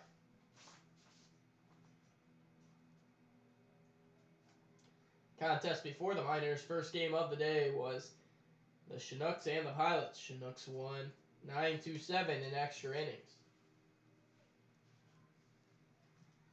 Johnston sets now. 2 strikes. Here it comes. Foul ball again. Ostrander, pesty. He's going to stick around. He's definitely making this the hardest at-bat that Johnston's had to go up against. Even the walks were less pitches than this one, because Ostrander just refuses to go away. Ostrander trying to get on base. Couple of walks is all Willie Johnston has surrendered. 1-2 again, and it's 2-2 rather. It's a breaking ball, and now it's gone 3-2. Plenty of discipline at the plate. Discipline indeed. Gets a chance to go back in. Here's the 3-2. Swung on, hit into right field, hit pretty well. Running back Nunez still going. He'll camp under it. Ricky Nunez, a step before the track down the right field line, runs it down.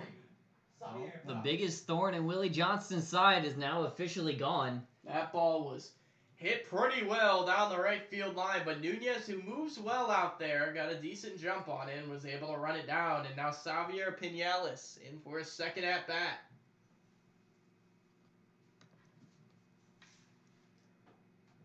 There's a ball to Xavier Pinales, who is a junior college transfer to be, as he's transferring to Gonzaga University next year. As a swing and a miss. 1-1. Pinales, there's a reason he's in the 9-hole right now, is he's really struggled as of recently. Less than a buck in the batting average, so can't seem to locate here. As he hits this one into shallow center field, Bermuda Triangle, and it's gonna drop. Oh, baby, the first hit of the ball game is a bloop single to right center field. Nothing you can do there. Sweeney running out, converging Wilson and Nunez, but it dropped between all three. And I'm sure any of the three had a chance. Just that bit of hesitation when you see the other guys running towards it. So no hitter bid ends, but did take it pretty deep into the 6th.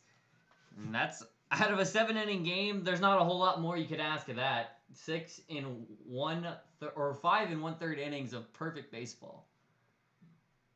As the runner's going here, first pitch on a hit and run. As this pitch is fouled off, back is Pinales. Pinales. Now he's up to second. Yeah, I don't think he made contact. I think it hit the plate. So maybe it wasn't a foul ball. That ball might have hit the plate. So it's going to go down as a stolen base. It's just bad luck again for Will Johnston. Stolen base brought to you by Safe.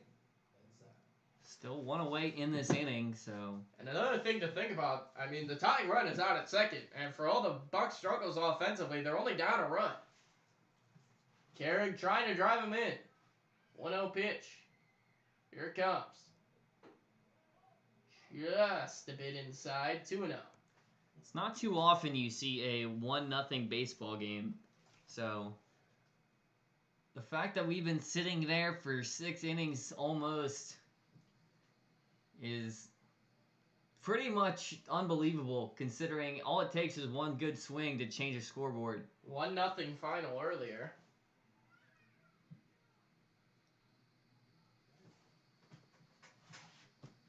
Two-0 count at the man, on the man at the plate. Miners scoring just 2 runs all day today. Can't say it's the most fun baseball to watch when runs are being scored, but you gotta appreciate a good pitcher's duel. Now, all of the credit goes to the Miners if you win 2 games on 2 runs. Sword number 4, Cole Carrick tried to offer at that as he was left out in no man's land, 2-1.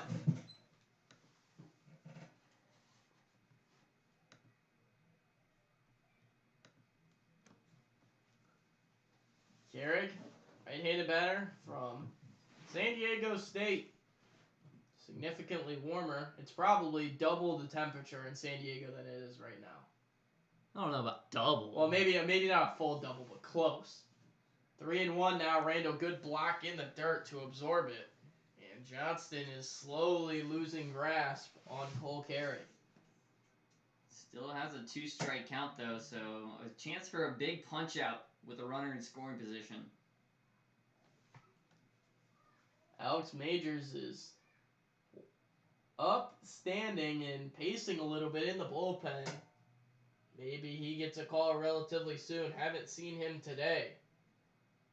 Wouldn't be surprised to see him come in, considering Scout Showcase, he's definitely one of their better arms. You'd like to showcase some of that talent. Didn't get the chance to pitch yesterday. As the runner takes off for third here, pitch is grounded foul up the third baseline. Interesting way to get Pinales in motion. Trying to steal third, as this year at Wabash College, he had 64 stolen bases. 64, yeah, you heard that right. I think all they had in mind there was scoring. Hit and run, whether it's on the ground or in the air. They wanted to get Pinales the best chance of getting home. Carrick standing in. Johnston at the set. 3-2 pitch. as he'll look Pinales back before we get the chance to do so. So we'll do it again. Risky move to send him, though. If it is in the air, he doesn't tag up. That's an easy double play for the Miners. Johnston sets. Checks on the runner. Here's the pitch. And it's in the dirt. That was actually a 2-2 pitch, so it's now 3-2. How about some eagle eyes from the Bucs? They fall behind in these counts, but they've been able to work their way back. See if Carrigs is able to do the same.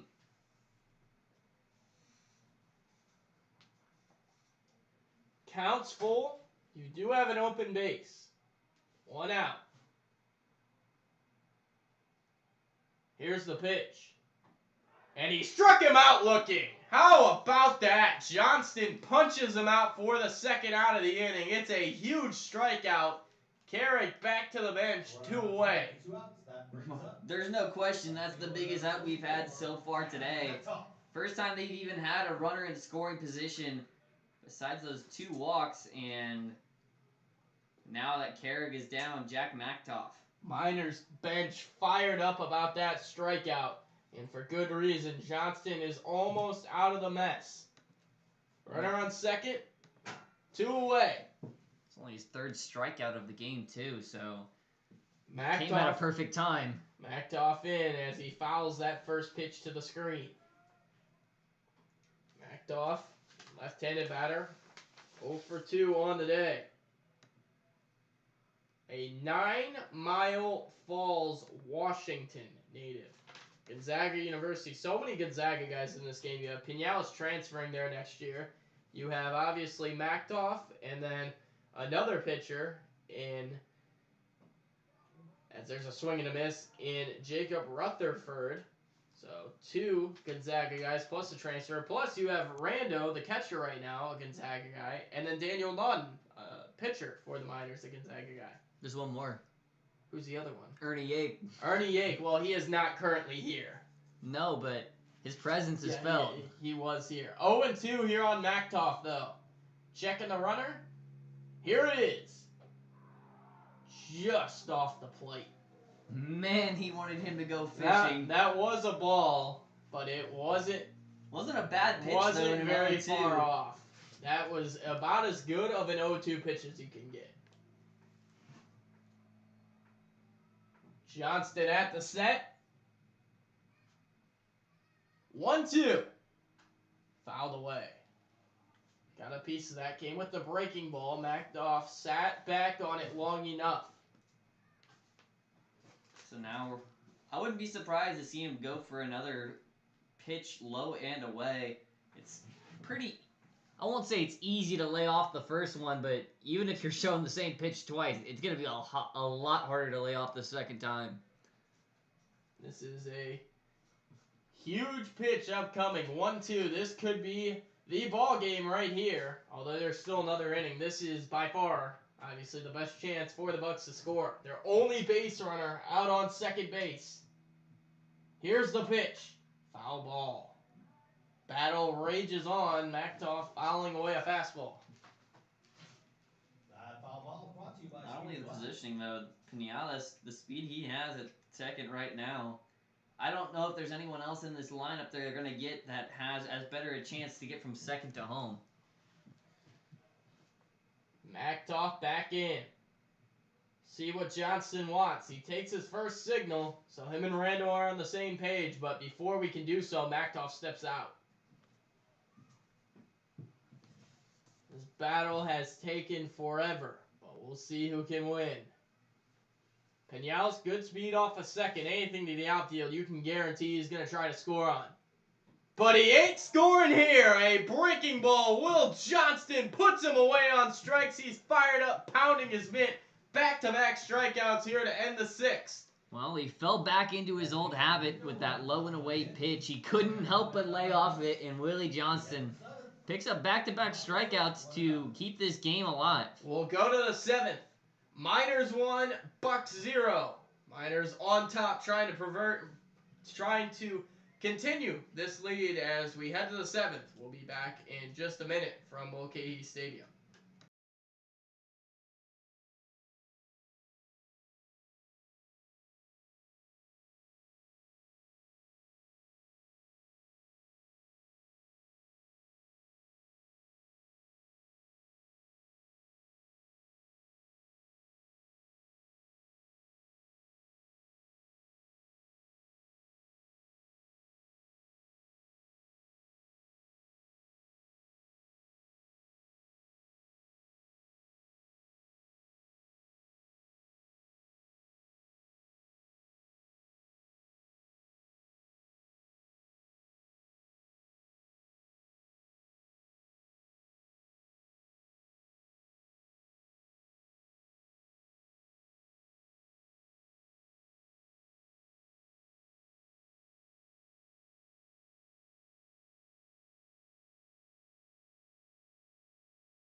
We start the 7th inning. Ricky Nunez, who hasn't been put out yet, to the plate. Single walk for Ricky. This is going to be a huge inning for the Miners to build up their insurance, as you can't be a little... It's hard to be as perfect as Will Johnson's been on the mound, but it's always nice to work with a bigger lead. Nunez, 1-0 pitch as he swings and fouls that pitch down the right field line. And it remains to be seen whether we'll see Johnston in the 7th. Alex Majors, the closer, is now sitting, but could very well go to him. Right now, Ricky Nunez trying to keep his hot streak alive. Ricky only has a couple of hits on the season, but did have one multi-hit game, so when he feels it, he usually likes to hit them together. As he swings and misses through that pitch in the dirt, so it's 1-2. Nunez behind, but not out. David Bermudez, 2 for 2 on deck. This would be the first time that Nunez doesn't reach base, should he not get on here. 1-2 on Ricky. Here's the pitch.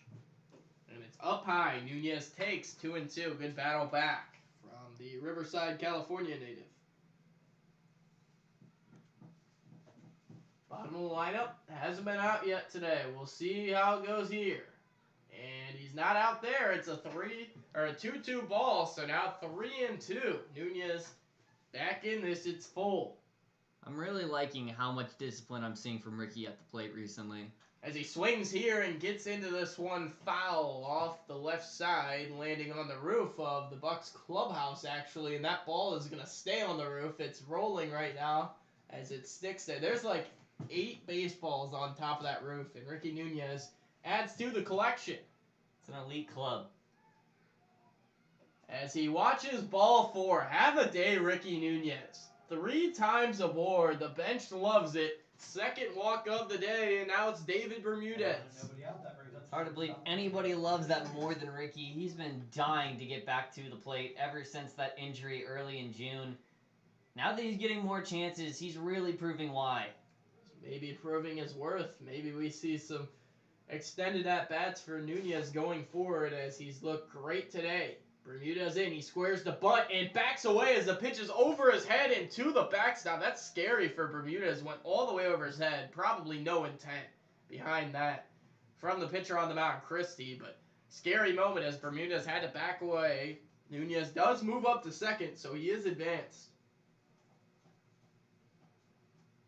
Bermudez doesn't seem too shaken.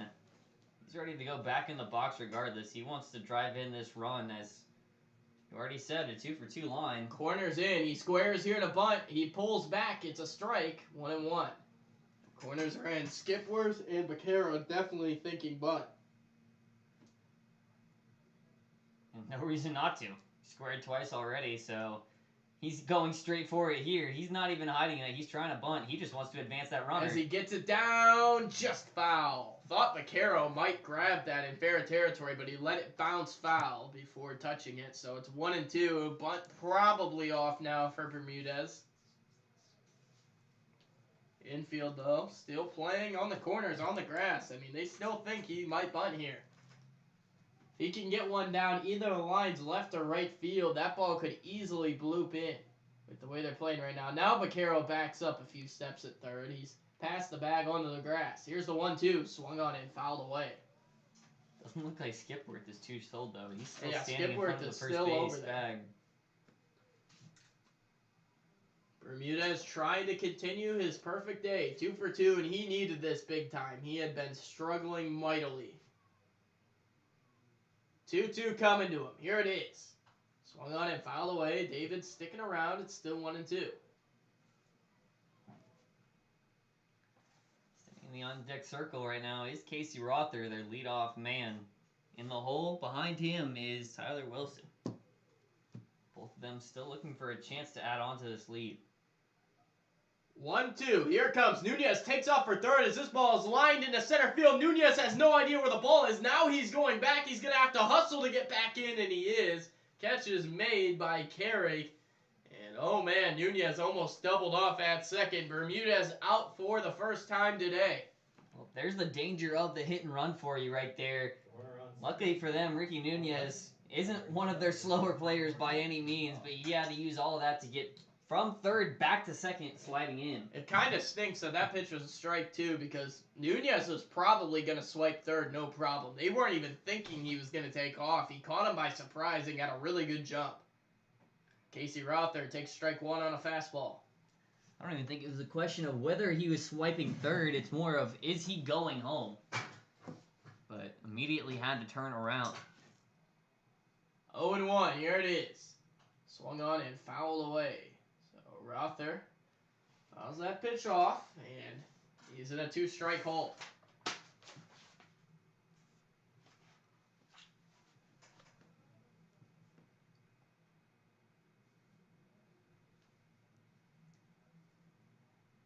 Oh, 2. Christie sets. Here it is. Swung on and fouled away again. Rother sticking around to see another one. Still 0-2. Really trying to push whatever he likes in the zone. We're going to see how much plate discipline he has, or if he's just going to chase the rosin bag out there. Rother choking way up on the bat. Here it is. Swung on and just got a piece of that. Unable to hold the foul tip for strike 3 was the catcher Tatum. And Rother stays alive to see another. Tatum's had to work plenty behind the dish today.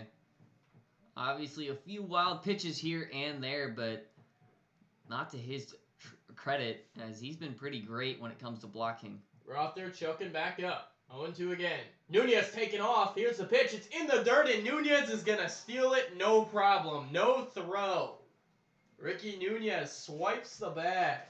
That one they were probably expecting it a little bit more, probably not thinking he was going to end up going, but in the back of their heads at least thinking about it. But Nunez takes off there, ran on the perfect pitch too, a pitch in the dirt. One thing I love about that is when you're running to third, And this one's fair! Gets it down the third baseline, fair ball! Nunez in to score, Rother towing into second. He's got an RBI double, 2-0 Miners.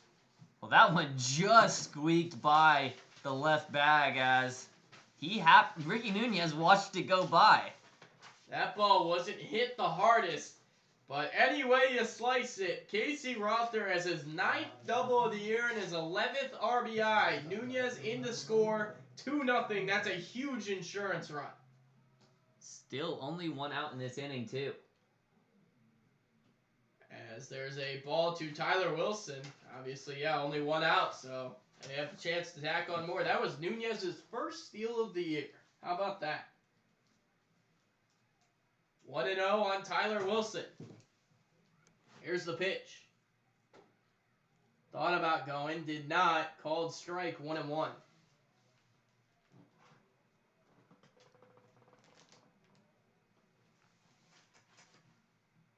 Wilson stands in. He's even in the count. Runner look back there. Rother back in with a dive as throw goes to Hayden. Still 1-1.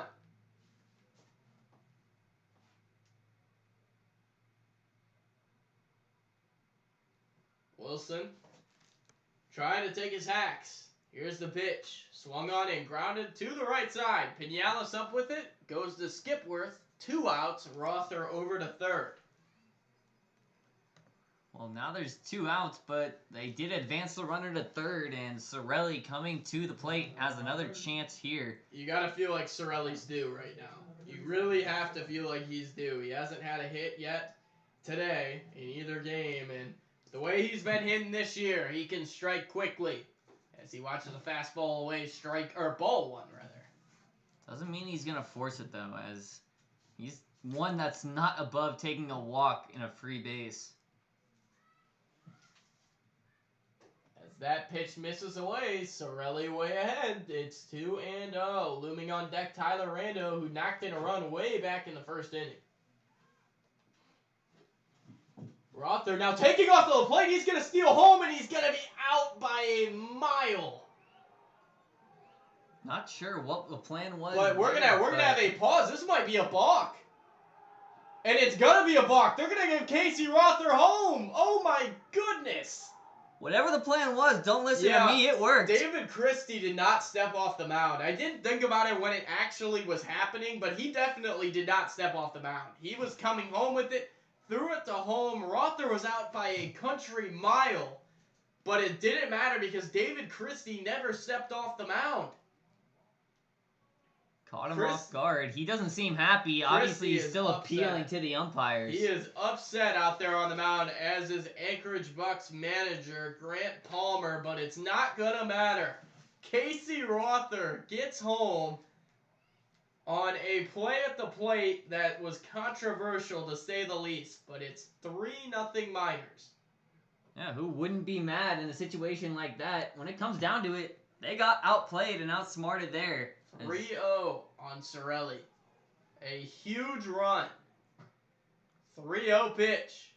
Inside. Oh, Sorelli thought he had ball 4. Instead, he's motioned back. 3-1. Yeah, the Bucs were not happy about that coming out of the dugout.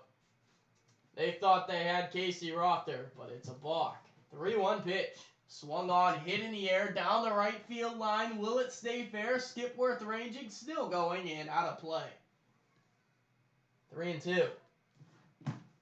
As that ball heads over and hits the porta potty, kids, don't go collect that one. Yeah.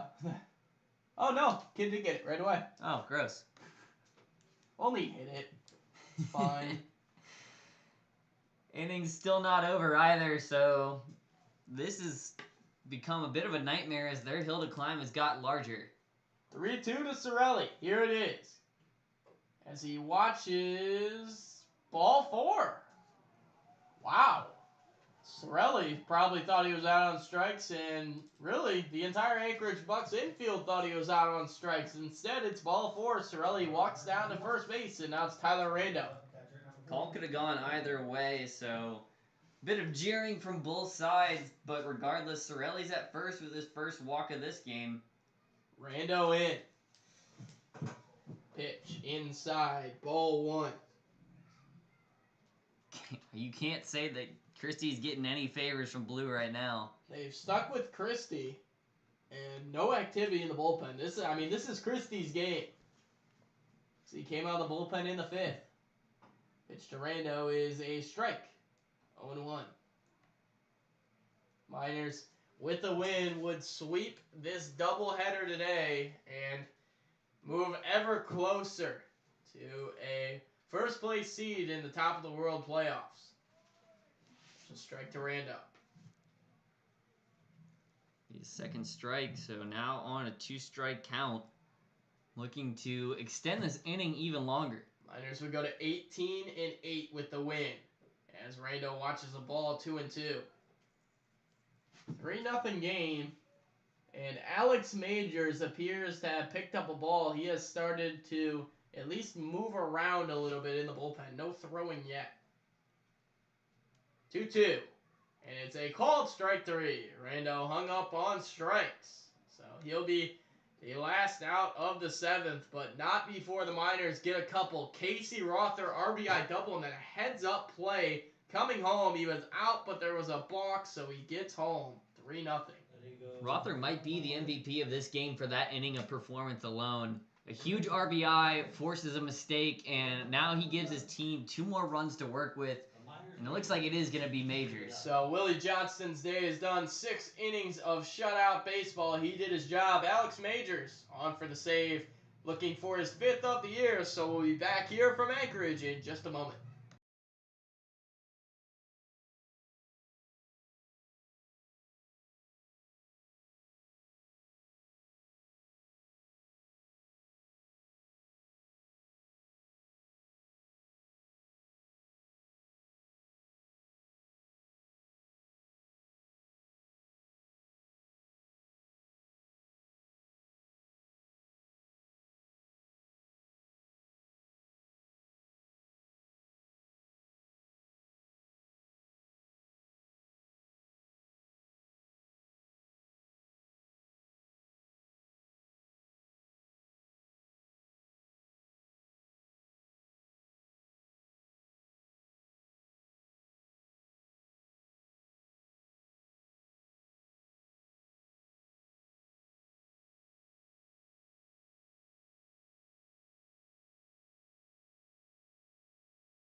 Right-hander Alex Majors is the pitcher coming on in the 7th. Majors has been so good in the back end of this bullpen all year. He's really formed a combination with guys like Aaron Winkler, Nate Beimel, Michael Paul, Evan Wolf.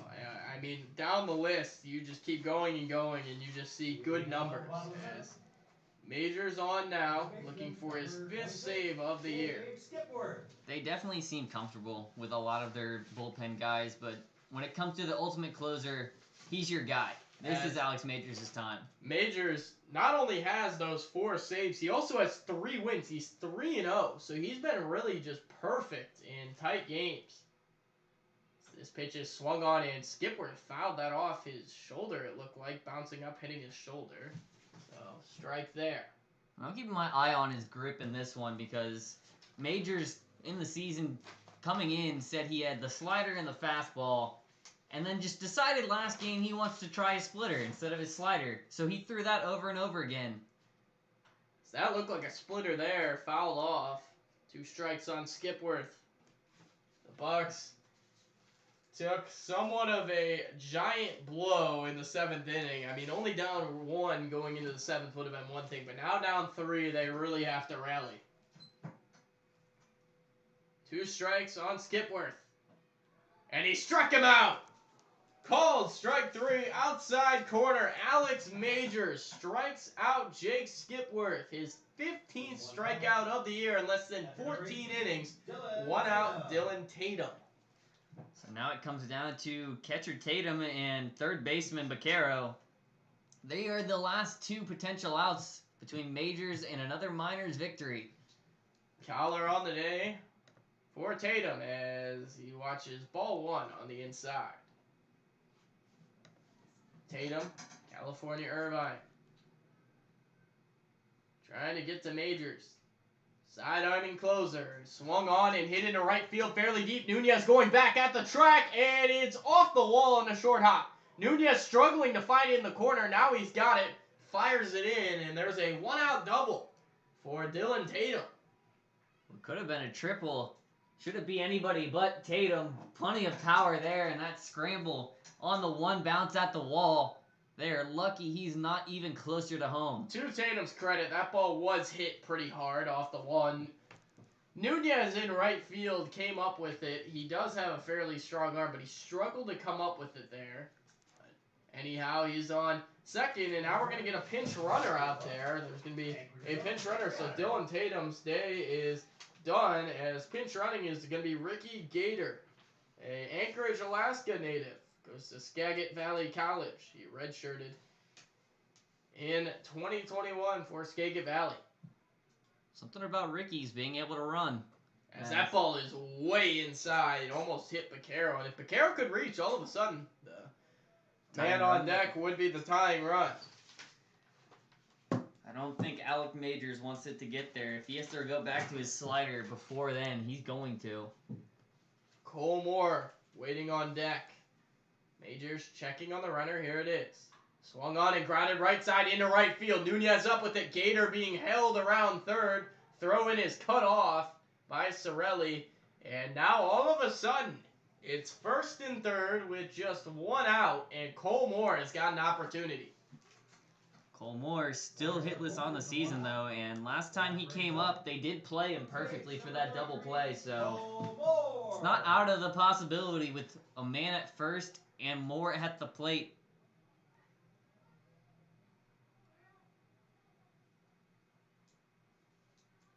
First and third. Miners need to get an out any way you can here. First pitch. That looked like a slider. Nasty. Looks like he's right back where he started. And that's exactly why that slider is disgusting, starting outside. Goes to the slider, and he gets a strike. I mean, right now, at this point in the game, you'll trade runs for outs. There's a pitch just a bit low, 1-1. They have him the deal. Thanks to those insurance runs from Casey Rother, they're not as nervous as they could have been at the top of this inning. Off of first is Vaquero. Here's the pitch. Just inside, and oh baby, that was by an eyelash. 2-1. 2-1 on what could have been 1-2. See if that affects Majors in 2-1. any way. Majors sets. Brings it home. Swung on, check swing up the third baseline. Could that stay fair? Yes, it will. Oh my goodness. Majors and Randos, really their only play was to let that ball roll foul. The runner up the line, Cole Moore, was probably going to beat that. They tried to let it roll foul. It's a base hit, and the bases are loaded with just one out. Man, I didn't expect that ball to stop, as I think Majors kind of had the perfect expression of just disbelief picking it up off the line. That ball just deaded.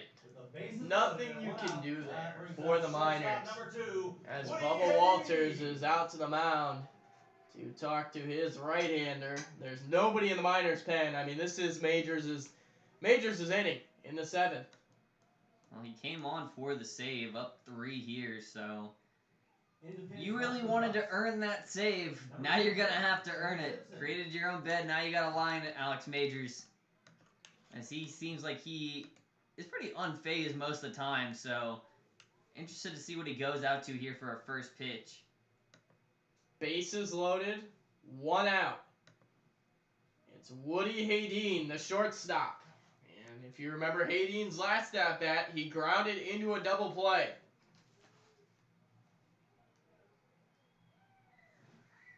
They could use that right now. Majors sets his first pitch. Strike 1. Right at the belt. Fastball. Got it over. Miners not playing the infield in. Even with the runner on third, they do have the 3-run advantage. Tying run is Cole Moore at first. 0-1 pitch. Breaking ball. Beautiful. Strike 2. Painting the outside black. Beautiful pitch. Beautiful frame. Overall, couldn't have done it much better, and now you put yourself in a pretty good spot. Pitchers count. 0-2 from Majors. Here it is. And he just missed away. So 1-2. Vaquero. That's 3 straight sliders. I'd be surprised to see him go to the well again. See what he goes here. 1-2 on Woody Haydeen. Here's the pitch. Just missed low. Majors at a 2-2 count. There's nowhere to put him. This guy at the plate. Haydeen, you gotta attack. Nah, you gotta challenge him here. You can't pitch around somebody with the bases loaded. 2-2 pitch coming. Here it is. Fouled off. Over the Bucs dugout. Hayden stays alive. 2-2. Majors is smart enough. He knows you can't beat yourself in a full bases situation. You gotta make the opponent beat you. Majors has allowed just 3 runs all year. He sets here. 2-2 pitch. Swung on, hit down the left field line, but that's going to drift out of play. Hit pretty hard, but not really near the foul line, so still 2-2. An absolutely critical batter at the plate. This will be a huge second out. On deck sits Gerard Ostrander. 2-2 pitch. Way inside, and it hit him with a slider. Run comes in. Run forced home. Majors unhappy with himself. It's 3-1 here in the 7th. Just 1 away. Bases still loaded. Making the situation even harder for himself now. Walk-off run stands at first now. Tying run at second is Cole Moore. Winning run, Woody Hayden. 2-run lead. Got to get the man at the plate. First pitch grounded over to short. Bermudez up with it. Only play is the first. He'll get the out at first. Run does cross. It's 3-2. And now, all of a sudden, the game is up to Xavier Pinales. Second and third, and 2 outs. Oh, baby. That ball was hit to short, just not hit very hard. Thankfully for the Bucs, it was not hit very hard. Bermudez on the charge, did the smart thing. He didn't try to force it into second or maybe come home. Did the smart thing, went to first, got the sure out. So now only 1 out away from a win, but also 1 run away from a tie ball game. As first pitch hacking is Pinales. He fouls it back to the screen, 0-1. You remember back to last inning when we said Pinales at second was their best chance to score? Oh, how that's aged. It has aged. Runner at second is Hayden. He's got really good speed. 0-1. Here it is. Swung on and fouled away, and the Bucs are down to their final strike. Majors has surrendered a couple of runs, but it won't matter if he can get Pinales. I think he's right where he wants to be now, though. 2 pitches on the inside for strikes. Now he can put the ball pretty much wherever he wants, and anything outside. Got to be careful with balls in the dirt here. 0-2 count. Here it is. Almost struck him out. Oh my goodness. Pinales got a piece of it off the glove of Tyler Rando, who pounds his mid in frustration, and it's still 0-2. Majors back to it. He's got it. Here it is. Swung on, hit in the air, but it's going to drift out of play. Anytime there's some kind of contact, you can just hear the stadium go quiet for a second as your hearts drop. I mean, tension-filled pitches for the last 3 or 4 batters. Still 0-2. Pinales way behind. Hayden off second. Moore off third. Here's the pitch. And he almost struck him out. Just missed off the edge. Home plate umpire says no bueno. Miners dugout letting him hear it. 1-2. Majors back with it. Here it is. Way off the plate. 2-2. Making Rando move behind the dish now. Lucky for him that he is, Rando. That 0-2 pitch was right on the border. I mean, that was as close as you can get. 2-2 to Pinales.